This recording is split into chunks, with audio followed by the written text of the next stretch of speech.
Dari TKI untuk TKI, 6 kali bolak-balik bekerja di luar negeri membuat Kanipah begitu dekat dengan kehidupan tenaga kerja Indonesia.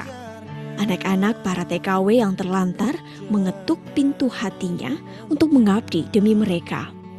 Kanipah bahkan memutuskan berhenti bekerja ke luar negeri dan mengajar.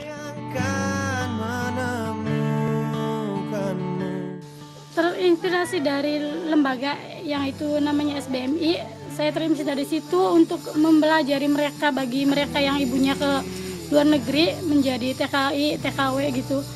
Karena mereka perlu belajar bimbingan yang bukan hanya sekolah pagi, sekolah khusus. Kita juga menyediakan sekolah bahasa asing Inggris gitu untuk mereka. Dengan memanfaatkan teras rumah, Kanipah mengajarkan bahasa Inggris kepada anak-anak. Meski sederhana, anak-anak begitu hikmat dan senang belajar. Bahkan muridnya kini sudah mencapai 25 orang. Supaya cepat pintar dan tidak mau seperti kayak orang tua saya. Saya mau kerja di dalam negeri. Aktivitas belajar yang berlangsung selama 2 jam pada hari Jumat hingga Minggu ini dilakukan Kanipah secara sukarela sejak 6 bulan lalu. Dari Indramayu, Jawa Barat, Toy Iskandar, MNC Media memberitakan. Masih di intermezzo. Banyak info, gak bikin kepo. Buruh migran yang menginspirasi ya. Ini kalau misalnya mau nanya banyak sama loh sebenarnya. Banyak ya Mbak Migran Mel kan ya. punya catatannya ya sebenarnya. Ya minimal kita tahu ya kalau sekarang nanya dan ini nggak bawa ya, pasti nggak bawa ya, nggak nyatet. Tapi ya itu Tapi orang Chandra- lebih banyak media mengangkat kesedihan. Iya, Tapi betul. sebenarnya banyak yang bagus dan maksud aku gini, alangkah indahnya kan kalau itu sebenarnya full disupport, dilindungi, Betul, dijaga, betul. Karena gitu. selama ini kan mereka berjuang sendiri. Contohnya Iya. misalkan kami punya satu perkumpulan alumni namanya Keluarga Alumni Migran Indonesia KAMI itu. Ini kita tuh berkumpul gitu. Mereka yang pernah bekerja di luar negeri, kita berkumpul dan saling membantu, saling mendukung supaya gimana caranya kita yang sudah balik ke tanah air itu nggak balik lagi ke luar negeri untuk jadi TKI gitu. Jadi Gimana tetap caranya settle kita di survive negaranya gitu, sendiri, betul. begitu ya. Karena memang masalahnya kan salah satu alasan terbesar mereka berangkat ke sana, ke luar negeri karena mereka tidak bisa survive di Indonesia, Betul. tidak bisa Ada bersaing. Ujung-ujungnya Betul, perut. Ya, betul. banyak Ujungnya barang. ke sana. Makanya Nah, kita kalau- jadi kasih solusi. Betul. Gitu. Kalau dari Cak Ada Nur, cerita Cak Nur yang mau disampaikan itu sama pemirsa, Ya, saya cerita-cerita kira memang, indah. TKI-TKI yang berprestasi itu banyak, Yang baik minimart dari sisi Iya. edukasi pendidikannya tinggi maupun dari sisi pengelolaan ekonominya.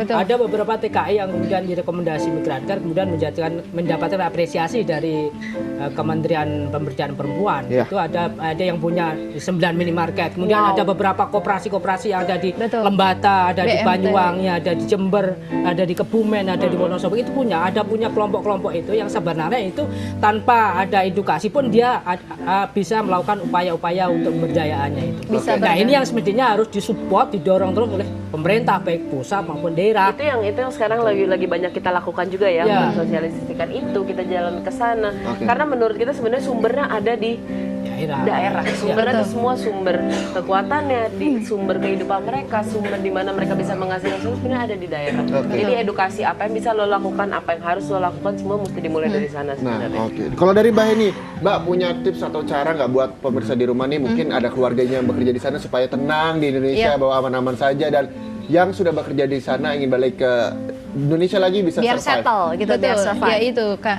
Yang pertama buat teman-teman yang di luar negeri harus ingat tujuan awalnya berangkat ke luar negeri untuk apa. Oke. Jadi jangan sampai 20 tahun di sana, 20 tahun itu sia-sia gitu karena tidak punya apa ketika Tujuan balik ke utama Indonesia gitu ya. mereka uangnya juga habis seperti Aha, itu. aha. Nah, yang kedua, bagi mereka yang berada di luar negeri gitu, mereka tuh jangan hanya upgrading, jangan hanya menabung dalam bentuk sesuatu yang terlihat, tapi menabunglah dalam bentuk pendidikan. Karena dengan pendidikan itu mereka kadang punya uang, mereka belikan kulkas, bikin rumah yang baru dan besar. Itu tidak salah sebenarnya, tapi jangan lupa gimana caranya ketika mereka kembali ke Indonesia, mereka tuh punya skill, mereka bisa punya sesuatu yang membuat mereka tuh bisa bertahan di Indonesia seperti itu. Nah, bagi yang udah di Indonesia itu juga memang harus terus menggali kira-kira kemampuannya mereka apa, terus bisa mengembangkan apa dengan modal atau sumber daya yang mereka miliki, dan itu seharusnya dipikirkan ketika mereka masih ada di luar negeri.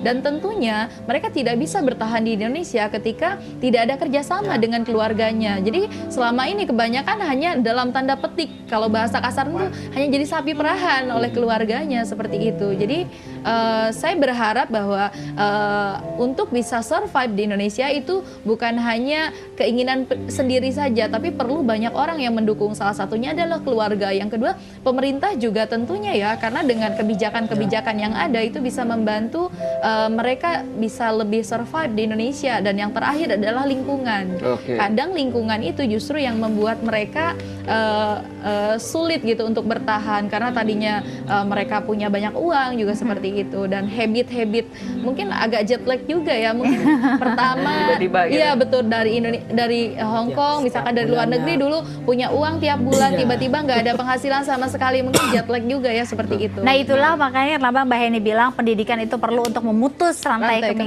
kemiskinan ya, betul sekali, itu dia pemirsa. Dan kita sudah ngobrol-ngobrol. Betul, terima setelah kasih. ini, Ayo pulang. setelah ini sebelum kita pulang ya, Mbak Mel katanya mau perform ya Zaya. Betul, ini Sebenarnya tadi ditembak. ada Duta Anti Perbudakan dan juga Human Trafficking, Mbak Melani Subono mau kasih hadiah nih buat teman-teman semua di sana, karena juga hampir memperingati. Kemarin kita juga memperingati Hari Internasional Anti Perbudakan dan juga Human Trafficking.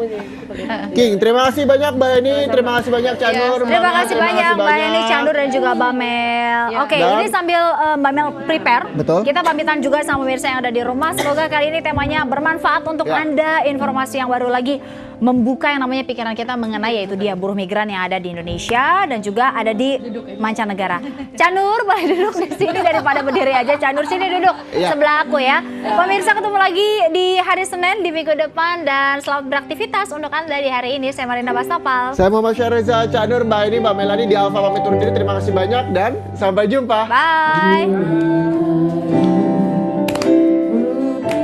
Ku lupakan yang terkenang selama hidupku,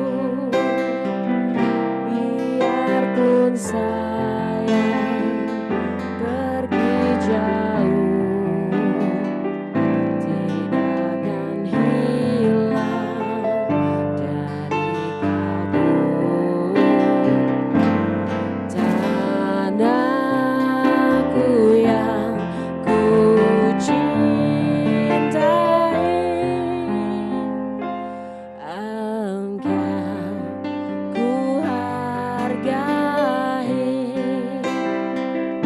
walaupun banyak negeri ku jauh.